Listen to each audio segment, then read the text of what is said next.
By 1993, I had been approached by a number of people in the United States military command and intelligence agencies. Some of them were unhappy with me. C'est dommage. Too bad. One of them, the head of Army Intelligence, said, "Who the hell do you think you are? Going outside of channels, making contact, and doing this openly. You can't do this." I said, "Yes, I can. And you know what? I'm going to train thousands of people to do it." And they are, all over the world. There's nothing you can do about it. And we're going to collect all the evidence, and we're going to bring it out to the people, and we're going to tell the truth, and we're going to bring out the energy systems that have been withheld, and release the people of the world from the economic slavery of a zero-sum game of fossil fuels. And he looked at me, and he said, "Well," I said, "What are you going to do about it?" And he said, "I guess we'll have to see." Later I learned he was very jealous. Why? ¿Por qué? Because this man was in a black box, a little black box. Aquí, nada, nada. And he was trapped. And you know what's wonderful about all of us? Because I'm nobody. I'm just a country doctor from Virginia. We're free. They don't own my soul, not the intelligence community, not the military, not the oil cartels, not the money whores. We're free. And this gives us enormous power that we don't acknowledge. And we have to acknowledge our power and now use it. So by 1993, a group of us got together. We said, what are we going to do? We can take this contact quite far, but we have to inform the people that we're not alone. And more importantly, that these extraterrestrial civilizations are here to help us and to understand us and to be here when we become a mature civilization ready to go into space peacefully. None of them are hostile, by the way. If they were, this conference wouldn't be happening. We wouldn't be breathing the free air of Earth, and I'll explain in a moment why. So I was eventually approached by some people, and we started something called Project Starlight. Originally it was Starlight, then it was Disclosure Project. But when it was small and very quiet, it was Project Starlight. And if you go to, you can Google this, the Associated Press reported that the Clinton Library was sued under Freedom of Information, and they had to release these documents about Project Starlight, providing briefings to the president. And that was me. So in my spare time, between taking care of shootings and stabbings and car wrecks in the emergency department, I was shuttling up to Washington. Crazy. Muy loco. However, I did so initially thinking, of course, if I gave them the information and the perspective, the new administration, the President Clinton and his people, would do the right thing and end the secrecy and bring out this information. I get a FedEx to my house, and in the FedEx is a letter, and it says, "Dr. Greer, you're going to be the first person to brief the President and the sitting CIA director on this subject." And I turned to my wife, and I laughed. I said, "No, impossible. Ridiculous. This is a prevarication, just to try to trick me into going and telling them what I know." They were telling me the truth. God help me. I had a 3-hour meeting with the CIA director, R. James Woolsey.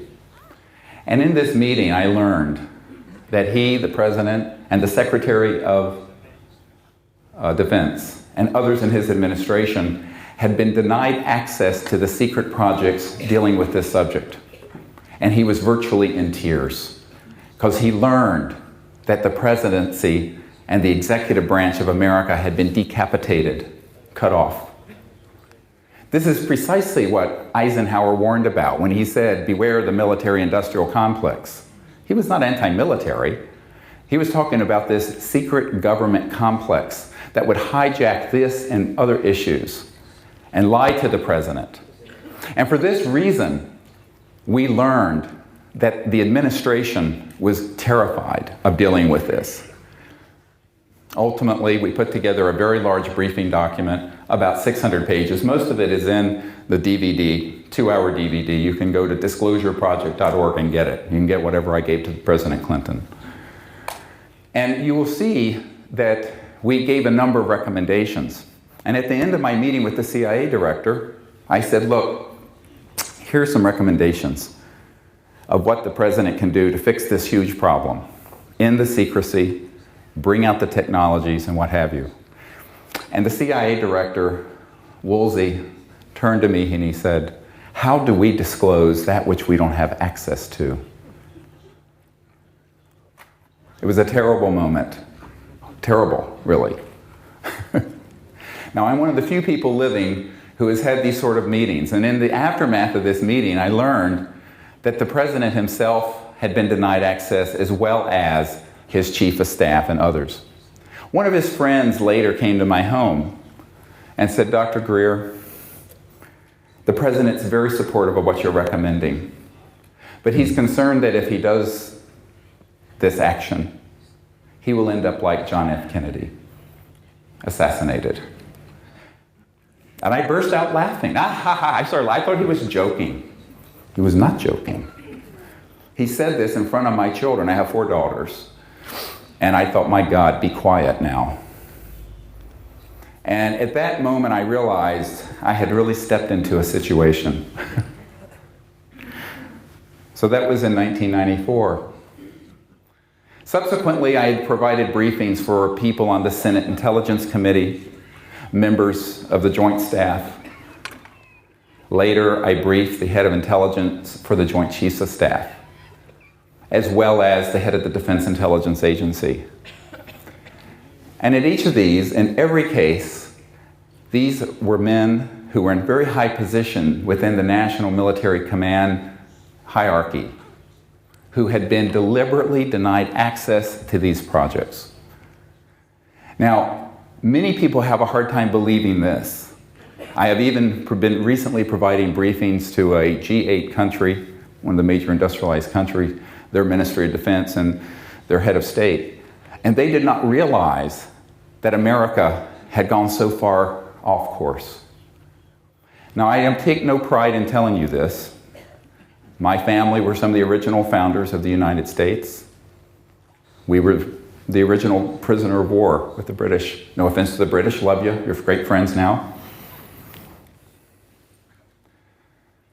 But it was an amazing experience to see to what extent our democracy and our experiment in freedom had been hijacked by a group of people who arrogated to themselves this knowledge, which belongs to the people of the earth, the whole earth.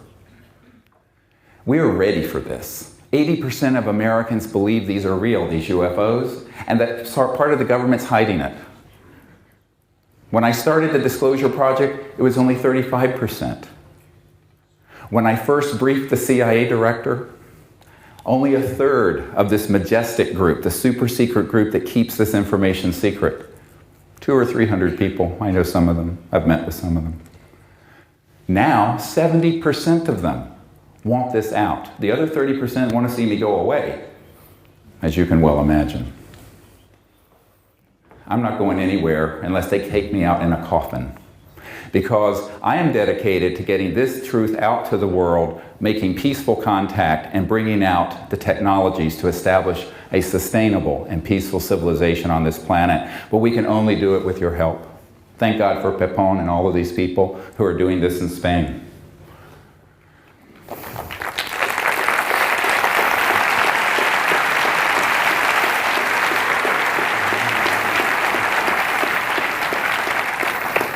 Excuse me for taking my jacket off. It's mucho calor aquí, no? Oye, I'm a bodybuilder. Okay, so loco americano.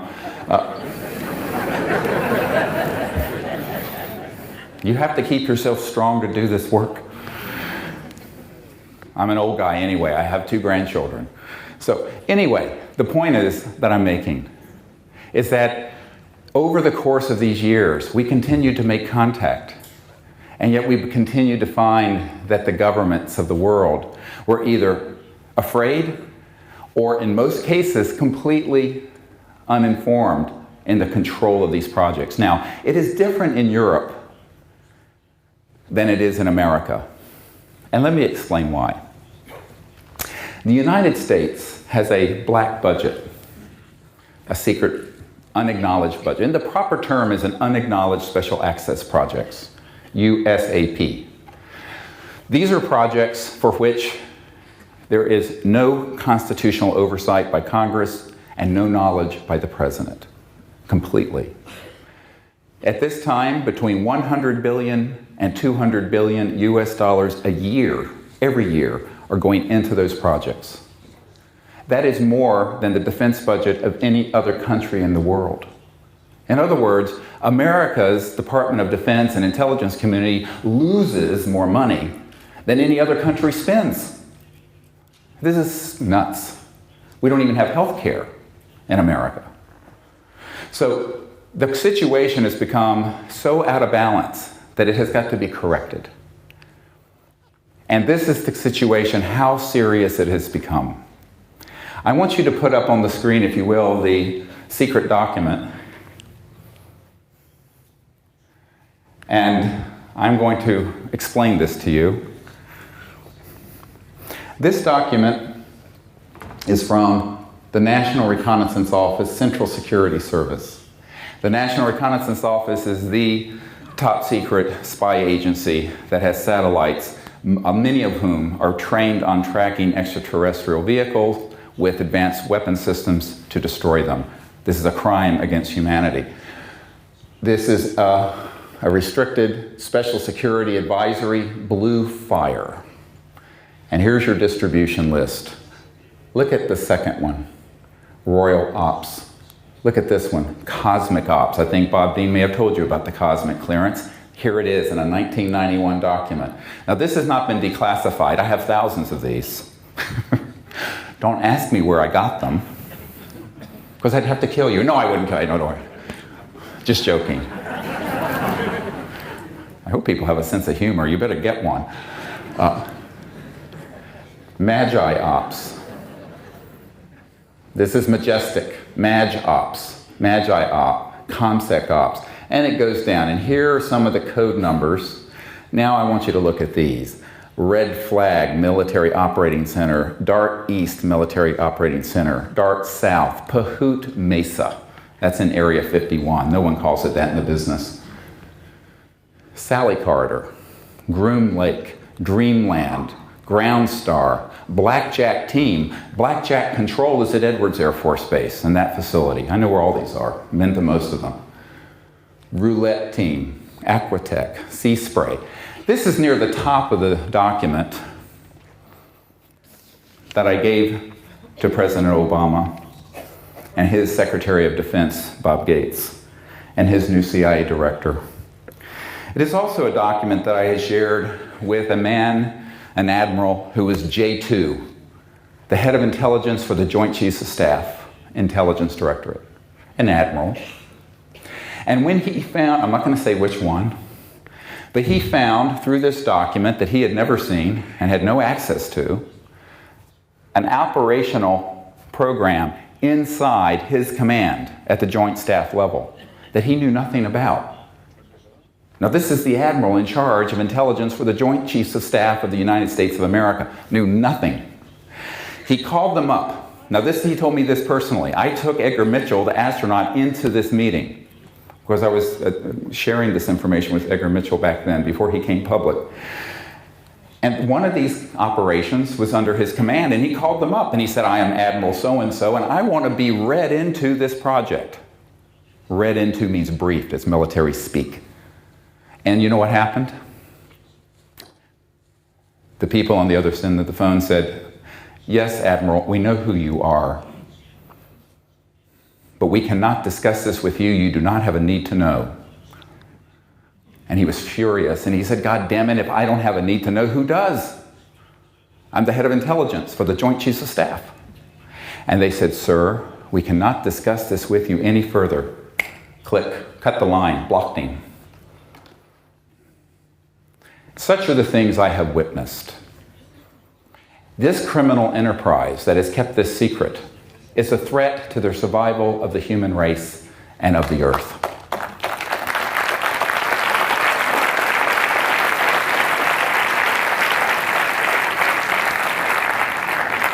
And you need to understand that the majority of people, even in the military establishment in America, and in the Senate Intelligence Committee, and in the White House, do not have access to these projects, and when they learn of them, they are either threatened or blocked. So this is a serious problem. And this is why the President of Spain, if he is listening, and the President of France, and Great Britain, and China, need to gather together with Mr. Obama and show him some sympathy because the situation is dire in America. And say, we will stand shoulder to shoulder with you if you will step forward with us and end the secrecy and get these projects under control and bring out the promise of these new technologies, and we will restart our civilization on a sustainable path. Now, they may not do it. If they don't do it, guess what? It's gonna happen anyway.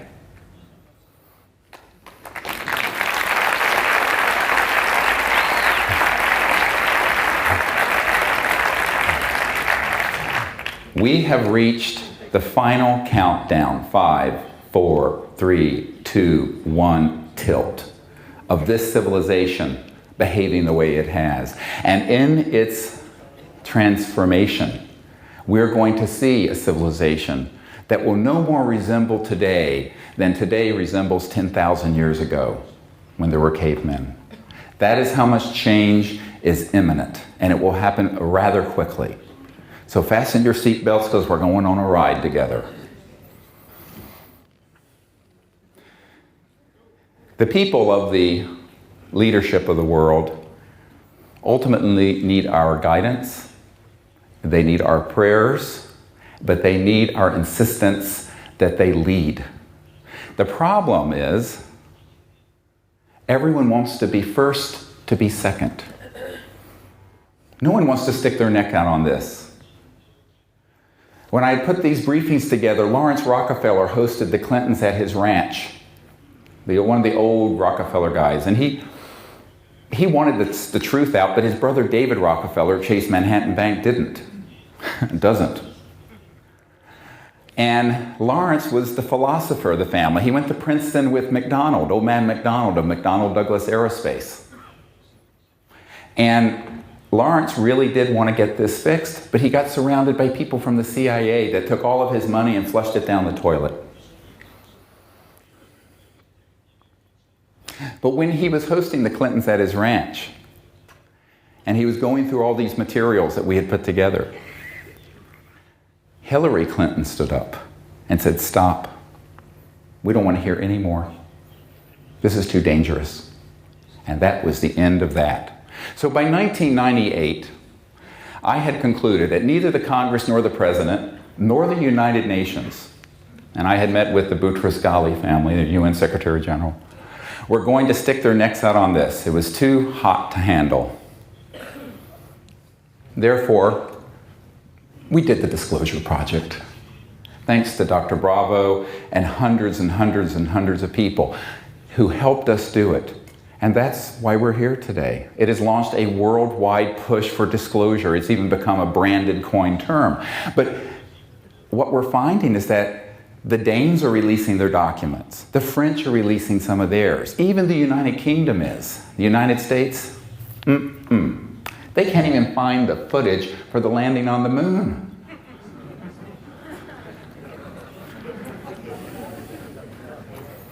Now, everyone thinks that just because you're in the CIA or something like this that you know about this stuff. Nothing could be further from the truth. Most of those guys couldn't find their ass in a well-lighted room with both hands.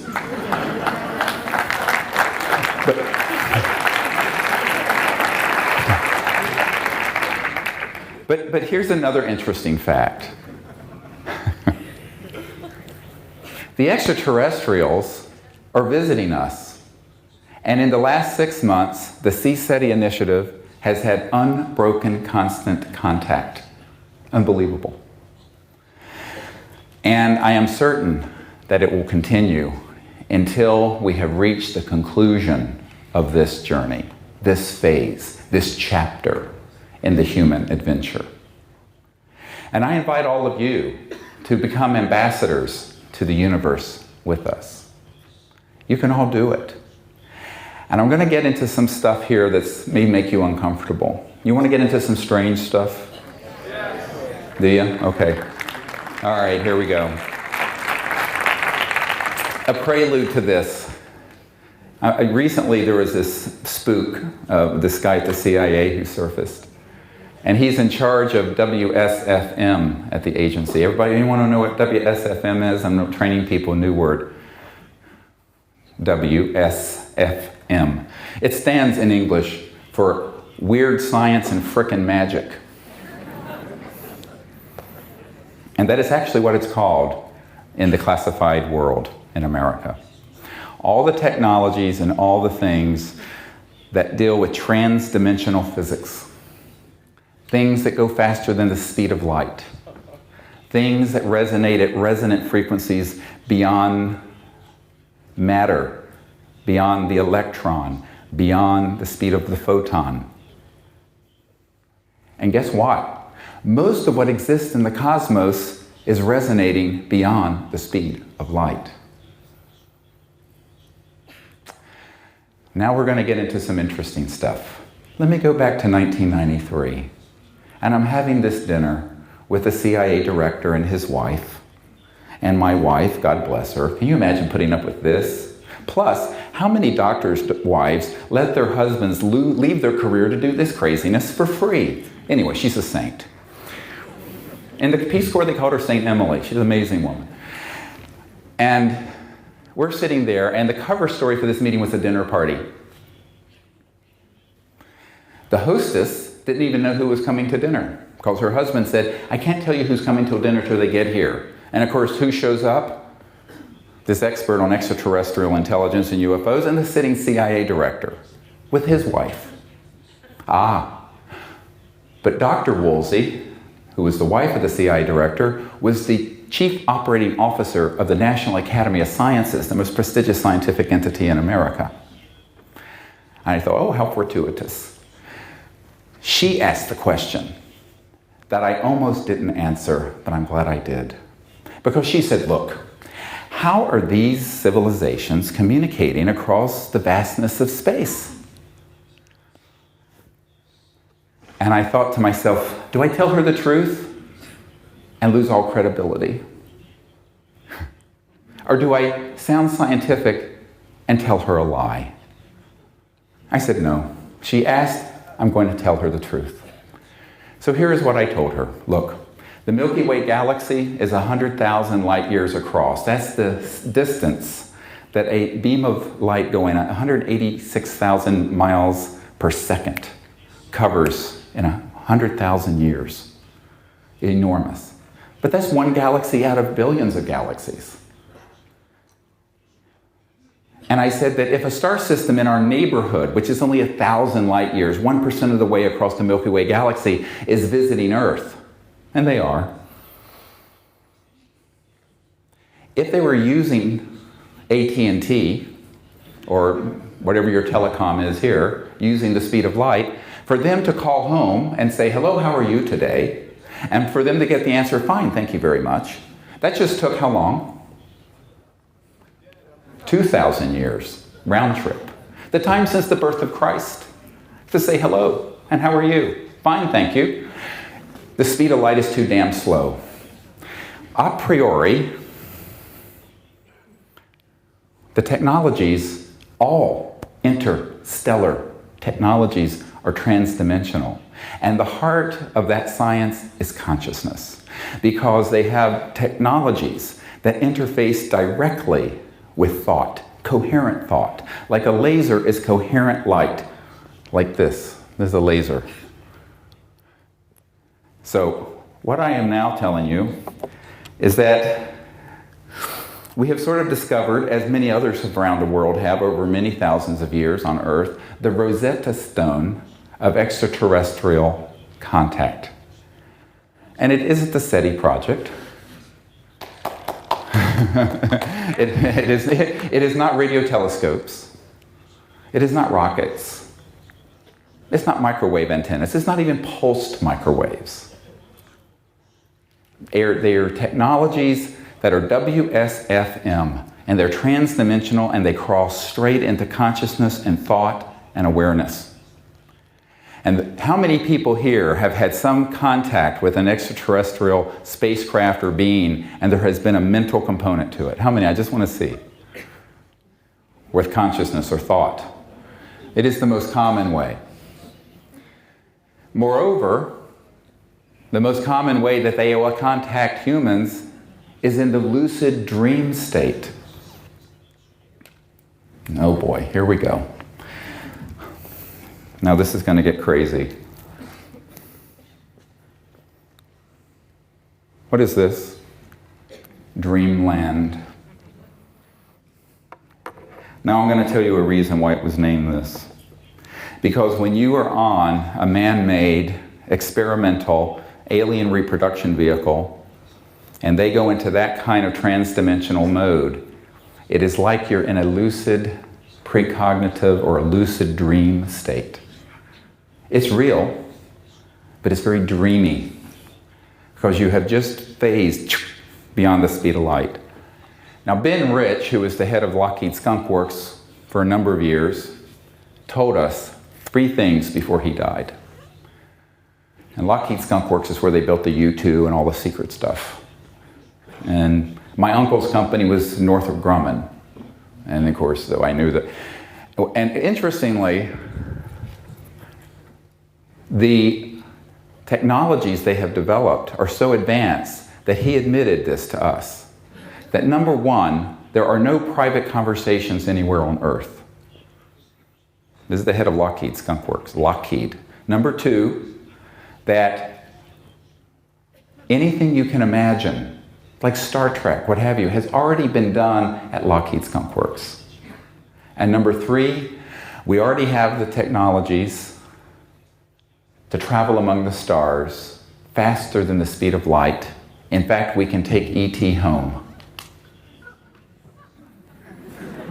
Now, some of the people standing around thought the old man had lost his mind. He was not kidding. And so when I was talking to the wife of the CIA director, I said, look, we have developed protocols that involve the ability to go into deep states of consciousness. The old-fashioned term might be nirvana or samadhi. And then remote view in consciousness where these extraterrestrial vehicles are. And then contact them with a coherent stream of thought and vector them, just like you vector a jet into Barcelona airport, them into our location. And guess what? They almost always come. Now, this is what we're training people to do. You're all invited. We're going to do this in a mass contact event in the Arizona desert in October 24th and 25th and 26th. And you can see what we're doing at disclosureproject.org or cseti.org. But the point is that people need to understand if it's interstellar, it's going to be strange. If it isn't strange, it's probably a man-made device. If you see seams on it and rivets, it was made by Lockheed, or Northrop, or SAIC, Science Applications International Corporation, or any of these other things. So what I'm saying to you is that each one of you carries within yourself the universal communicator, okay? And it's called conscious awareness. Erwin Schrödinger, who is the father of modern particle wave theory and quantum mechanics, said this: the total number of minds in the universe is one. That is, it is a singularity. And so we see all these hundreds of people, and we all have our bodies, and we all have our bodies of light, and we all have our individualities. But shining through that unique window, in each window, each of us is like a snowflake. No two are alike. Is the same light of consciousness. We divide it up and we separate ourselves.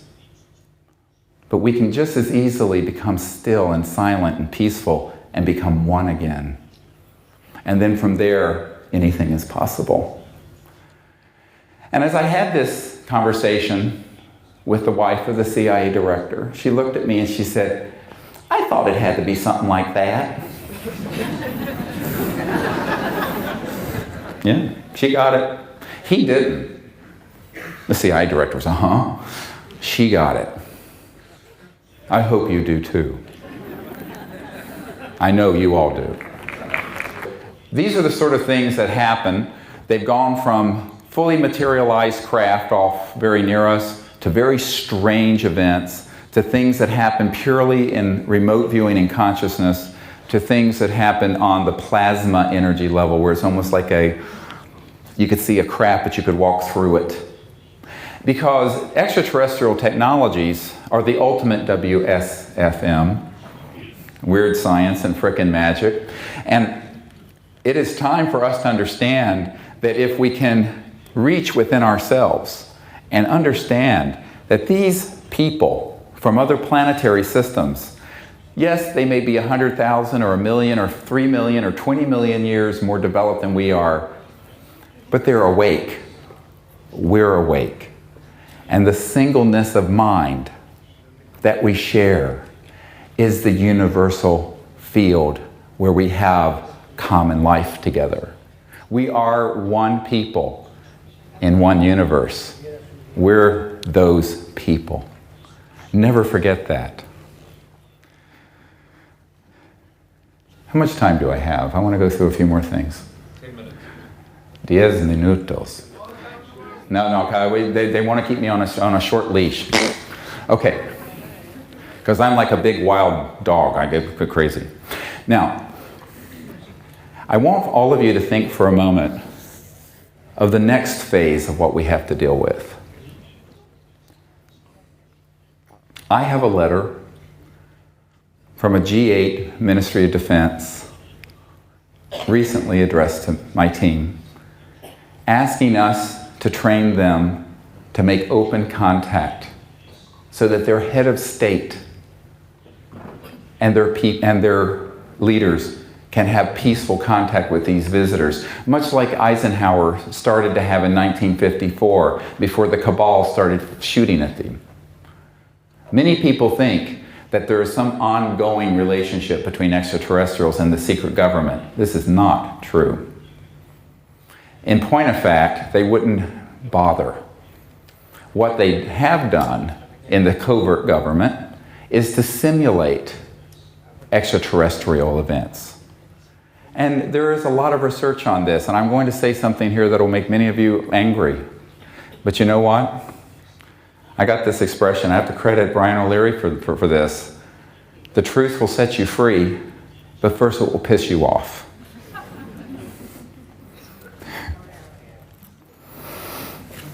There is a highly classified project, and this is a big part of the information I'm having to provide to the president and to others,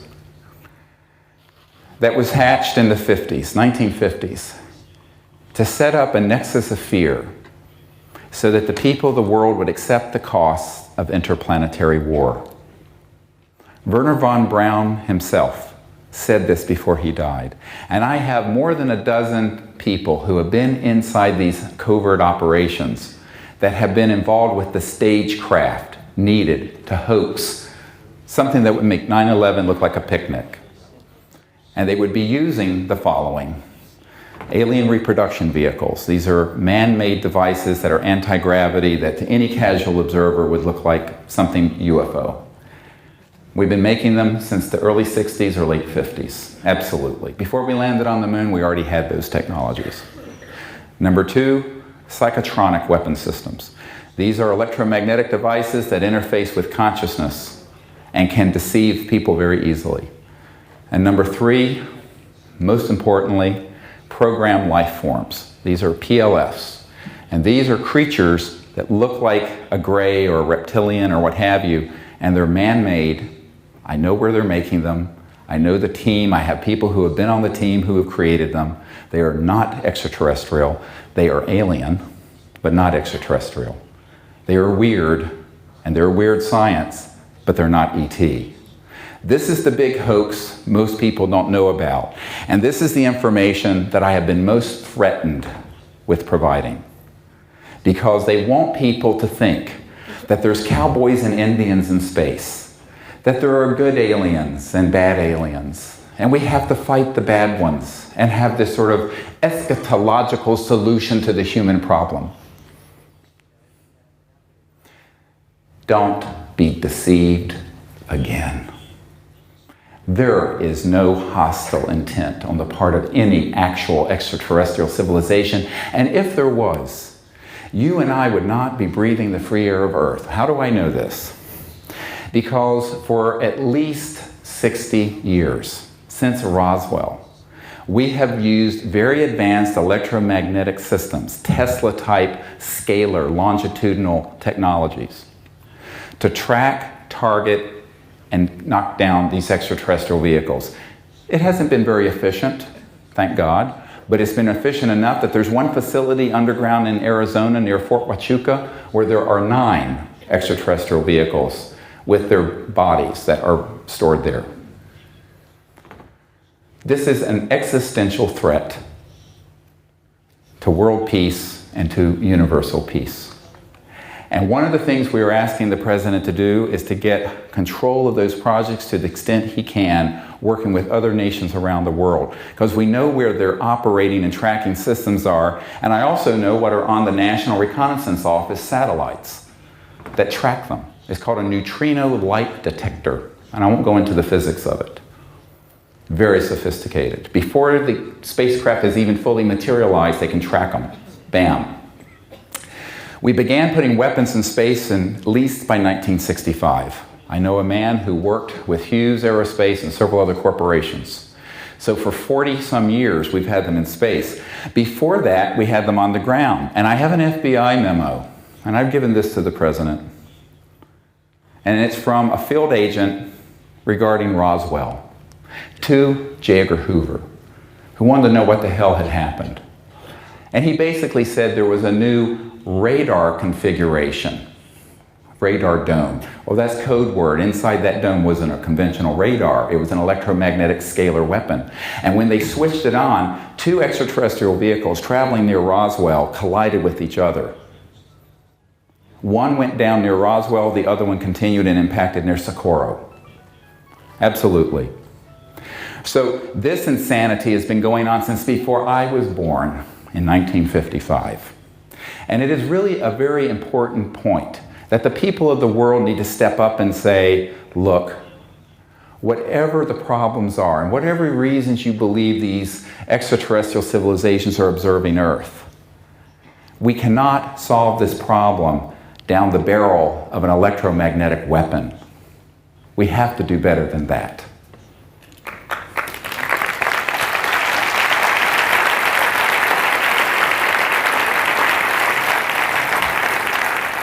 Now, I know I'm bringing up more questions than answers, because what can you do in an hour? But I want to leave you with this vision, because this is the vision that we must see in our meditations and in our prayers, and in our speech and in our thoughts. And that is a completely transformed planet.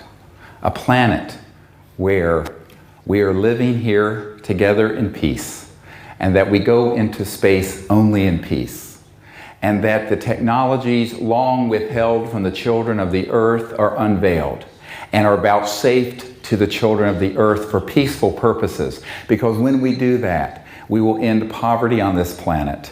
We will stop the killing of our biosphere, and we will establish a sustainable civilization where energy will be free and non-polluting. And in that new civilization, we will be able to evolve on this planet as a civilization enlightened in peace together. And from now into 1,000 years from now, and phasing into 500,000 years from now, we will become extraterrestrial people to other worlds. And this is our future. And right now, think of it. Can you hear the babies calling? The children. 20,000 generations waiting to come behind us here. 20,000 generations. that is what is waiting to come into the earth. And so it is our sacred obligation to establish a firm direction for this planet in peace, sustainability, to protect Gaia and the biosphere, and create the world of our vision. And this is why we're on this planet today. God bless you all, and thank you for being here.